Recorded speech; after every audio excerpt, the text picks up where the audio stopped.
امریکا څنګه طالبان زړور کړل؟ طالبان یې څنګه مهم موقف ته ورسول؟ امریکا افغانستان کې څه کول غواړي؟ همدلته په دې ویډیو کې راسره کتلی شئ. درنو لیدونکو سلام مې ومنئ، وخت مو نیکمرغه.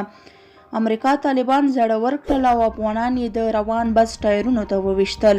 فرانس پریس خبري اژانس د نړیوالو څېړونکو له قوله راپور ورکړی چې له امریکا سره د سولې هوکړې طالبان زړور کړي، ځکه په دغه تړون کې طالبانو ته ډیر امتیازات ورکړل شوي. فرانس پریس وایي د سولې د هوکړې 2 میاشتې پوره شوي او د طالبانو لخوا د تاوتریخوالي کچه له کنټرول څخه ډیره شوې، چې دې کار د سولې د پروسې د ماتېدو خطر زیات کړی. تحلیلګرانو ویلي د سولې هوکړې طالبان لا زیات تاوتریخوالي ته هڅولي، ځکه په دې هوکړه کې طالبانو سره ډیر مراعات شوی او له همدې کبله د کرونا ترڅنګ د جګړې په ډګر کې هم ډیر خراب حالات را روان دي. فرانس پریس د بهرني پراختیا انسټیټیوټ د یو څېړونکي ایشلی جیکسن له قوله لیکي، که څه هم د سولې پروسه لا له منځه تللې نه ده، خو په وینا یې هیڅوک نه پوهیږي چې دا پروسه به د جګړې له کبله لا نور څومره وځنډیږي. راپور د افغان چارواکو له قوله کاږي چې طالبانو په اوسط ډول د سولې له هوکړې وروسته پر افغان ځواکونو هره ورځ 55 بریدونه کړي.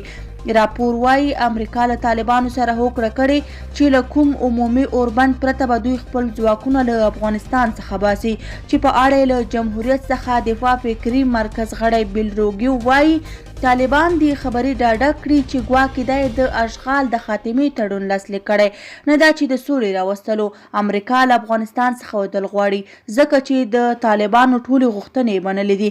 په کابل کې میشت یو بهرني نظامي شنونکی شانګ متوانی بیا فرانس پریس ته وایي امریکا د سولې په تړون طالبان زړور کړي او هغوی ته یې قانوني مشروعیت ورکړی، چې له کبله طالبان اوس فکر کوي دا جګړه یې ګټلې، خو د جګړې د بندولو لپاره ډیر کم هڅول شوي. طالبان غټ په دې فکر دي چې جګړه دوی ګټلې، نو د تړون معنا هم له دوی سره دا ده چې طالبان به د خپلو پټو وعدو او د القاعده یا نورو ترهګرو په خپلو هم عمل ونه کړي، بلکې هغوی فکر کوي چې امریکا د 2021 کال تر پایه به ووځي.